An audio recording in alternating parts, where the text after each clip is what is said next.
If there's someone that's very, very young and goes into a marriage and has kids when they're like 18, 19, 20, a year into the relationship, it gets really, really abusive. Even though it might be rare from what you guys think. It is.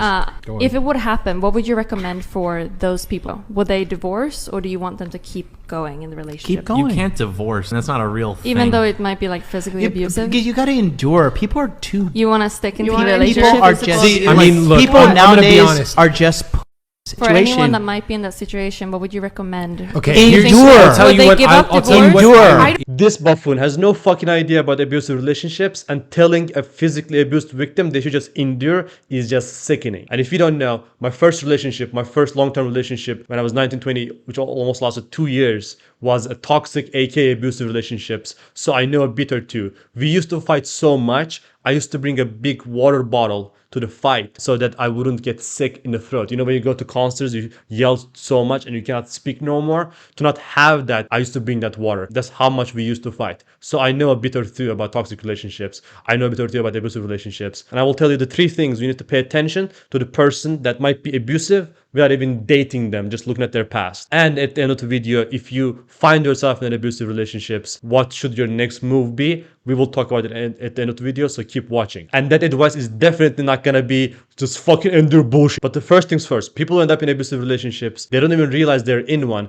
because it's like how you boil a frog. I don't know if you ever saw like a frog boil video or whatever, right? Maybe it's like 2 a.m. you just watched one. You boil the frog alive. But if you put the frog in a very like hot water, it would just jump out, because like a frog, it can jump, right? So you put the frog in room temperature water, and you slowly increase the temperature of the water until it cooks to death. Frog doesn't even realize the water is boiling until it's too late. That's what happens in abusive relationships. The level of abuse slowly increases. They don't even realize you're in an abusive relationship until it's too late. But having said that, there are 3 things you can pay attention to filter out the abusive person. And this is not 100% guarantee, but it almost guarantees like 98.7%. Okay, I don't know the exact number, so don't quote me on that one. But the first thing is they need to have close friendship. If they don't have any close friends without obvious reason, then it's a red fucking flag. Like, why is that? And when I mean close friendship, I'm talking about like male to male, female to female, not like male to female or female to male. I'm talking about like intergender close friendship. Why they don't have it? That's a big deal. And do they have good relationship with their family? Do they have good relationship with their mother, father, blah, blah. You might be saying like, oh, their mother and father might be fucked. And that is true. There are a lot of people who have their parents fucked up. And that's just my second point. They need to have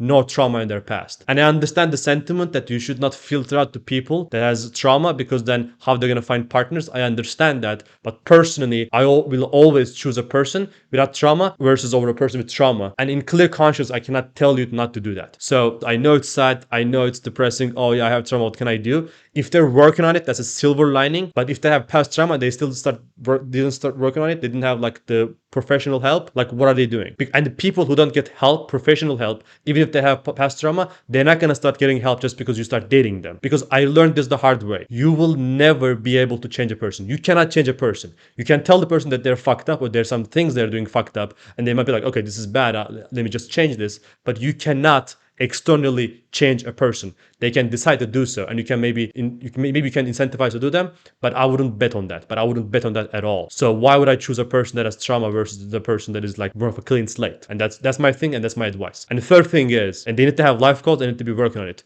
And when I mean life goals, I don't mean like business, career, I don't mean that. I mean they can just have like, I want to have a big family and a big garden. I dated a Latina in US. She just wanted to have a big garden, some cows, big family, kids. That's what she wanted. That's the life goal. But she was working on it. Like she was doing gardening in her free time. Like that's a life goal. She was working on it, right? That's at least something. Because if people are not working on their life goal, what happens is people that they grow up with are gonna have achievements, and even they're getting married and have kids achievements, and they're gonna see that and they're gonna get mad. And how they gonna express that madness? Who they're gonna express it to? To their closest, which is aka you, because you're their partner and you're the closest person to them. So when they get mad or sad or full of hatred, they're gonna express that to you, and you're not gonna be like, what is going on? I don't know what's going on. That's the midlife crisis, buddy. Welcome to hell.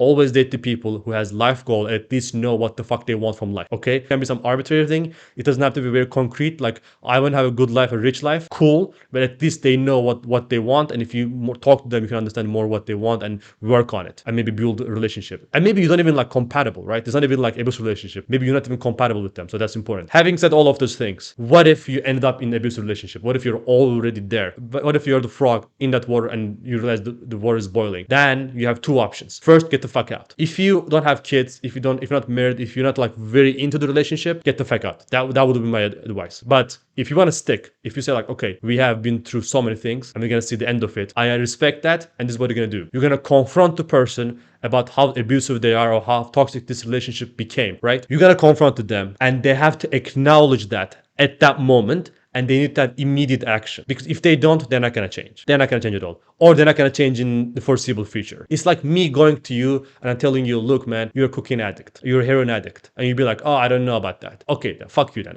What can I do? Like, there's nothing I can do. Like, it goes back to the point we made, right? I cannot make you not addict. I can tell you you're an addict. And if you acknowledge that and maybe take immediate action, maybe you can work on it. But why I'm gonna waste your time? Why I'm gonna waste my time on you to change you instead of being someone who doesn't have the problem or who has the problem but working on it? Why I'm going to do that? And there are lots of people who are saviors. I understand that there's this whole genre of people who just want to have this savior mentality. If you want to save something, save yourself. If you want to save something, save people that wants to be saved. I think Jordan Peterson said this, or in a different way, but this is the paraphrased version. Don't help the people that needs help the people that wants help. That's what it is. So if you're an abusive person and you think you can change them, if they acknowledge the fact they're abusive, you can work on it. If they don't, get the fuck out. Don't forget to subscribe and like, and I see you in the next video.